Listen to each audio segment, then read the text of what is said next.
Hey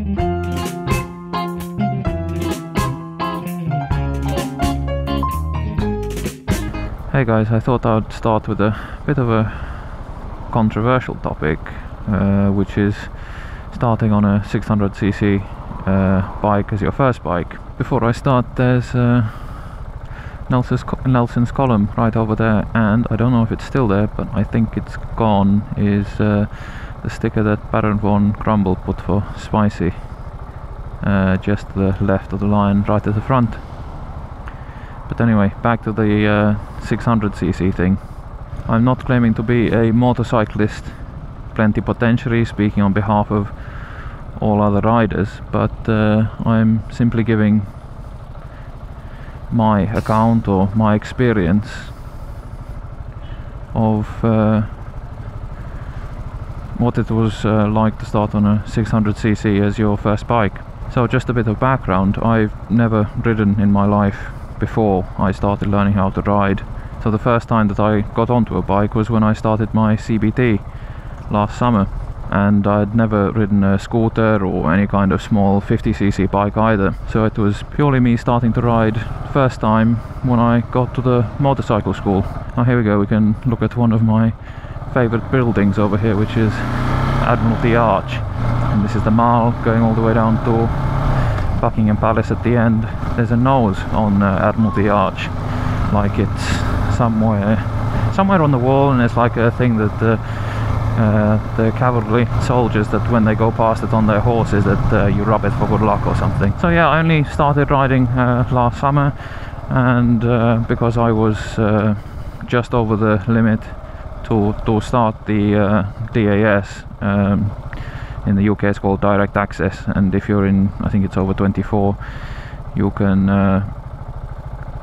take the DAS course and ride on any bike of any capacity or power if you pass the two tests. So anyway, I guess my advice is more directed to people who are able to take the DAS course or have taken it and they're wondering whether or not they should or what kind of bike that they should buy once they're passed. So the bike I'm on is a KTM 690 Duke, which says 690, but in fact it's 654 cc's, single cylinder,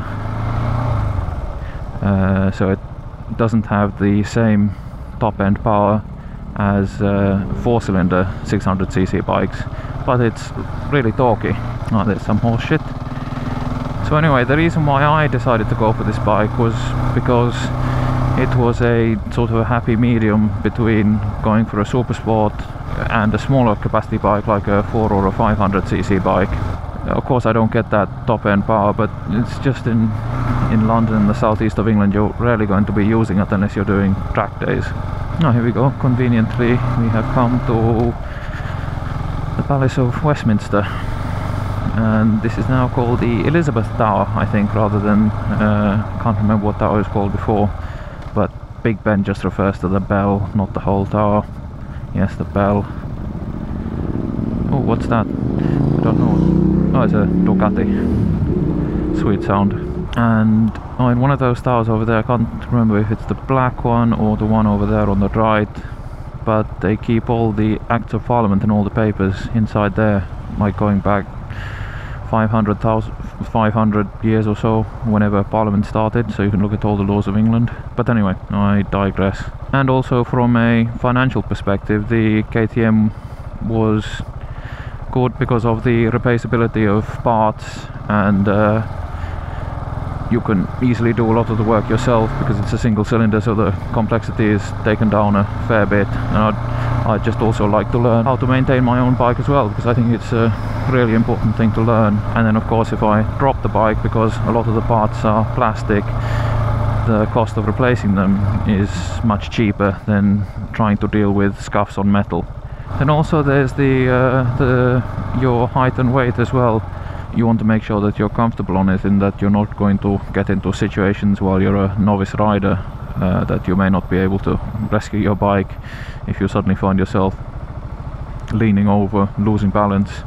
I mean, this bike is a sort of a more supermoto style bike, so it's got a higher seat, which means that shorter riders may find it a little more difficult to regain balance, you know, in those early stages when you're taking a corner on a hill and you just misplace your footing. You know, on this one I can put my feet both down on each side. I'm about 187-88 centimeters, about 6'2", so for me it's really easy to regain balance if I'm in a funny spot, but that passes as you become more experienced. And then of course taller riders, because naturally we're heavier, is that we then need a bit more power. I mean, sometimes if you're let's say a larger rider, a 125 may just not have enough go to get you out of funny situations, because you're having to deal with the inertia of your body. And I also need to look for a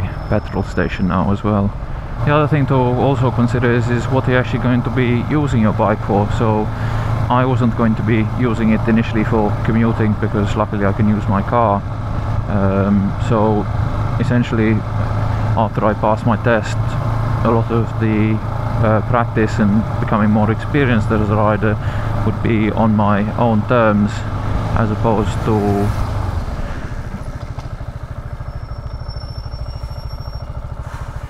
that was a whole bunch of rear wheel lock right there. Wow. Luckily no front wheel lock. Yeah, so you get used to, I at least was able to get used to riding on my own terms rather than being in a hurry trying to get to the office and just ending up having more likelihood of maybe getting into situations where I may not be able to control it entirely. Let us first have a pee break for the bike. Okay, so the bike is full again with Pisswasser. Yeah, so I wanted a bike that wouldn't really struggle if I wanted to move a bit. So the other thing which I also thought helped me as well when I was learning to ride was, I think I've mentioned before, that I got back into mountain biking a year before I started riding. And that really helped with, you know, just getting used to balancing, and so it's just not an unfamiliar exercise. And I've heard other people have recommended cycling as well, which doesn't hurt. And then that really ties in with your own confidence about how you actually feel that you're able to control your urges to want to ride fast or ride in a manner that exceeds your skill while you're still a novice. I mean, you can get restricted bikes and all of that kind of stuff, but that's like having a really hot girlfriend and you can only play just a tip with her. Eventually you're going to want to slam it right to the back of the garage, and there's nothing that can stop you doing that, because it's just human nature. And then there's also the financial implications as well of you know, what can you afford to ride. I mean, when I bought this bike, I bought it on the basis that if I could afford to trash it, rather than buying something that if I trashed it and then I wasn't able to repair it. I mean, it also helps that it's not my primary form of transport, but I think if it is your primary form of transport, you've got to look at something that is within your means, within your financial means, that it doesn't catch you out if something does happen. Oh look, there's Churchill over there right in front of me, making sure that I don't cross the advanced stop line. No, he wouldn't be looking at that kind of stuff. He's a man of freedom. You can go all the way up to the front stop line, I think he would say, because that's the original line. This one's impinging on your freedoms. But no, I'll still obey the stop line. I don't want to get points on my license. And of course here's Westminster Abbey. This seems to have turned into a bit of a tour of London, rather than me telling you what it was like to start on a 600. And then I think it also depends from country to country, the type of riding that you're going to be doing. So in the United States, riders are going to be doing a lot more interstate riding. Generally, in any vehicle, it's not good to be in a vehicle which doesn't have the power to get you out of sticky situations, because being too slow is also potentially hazardous as well. So in terms of then my experience and what I felt it was like to start on a 600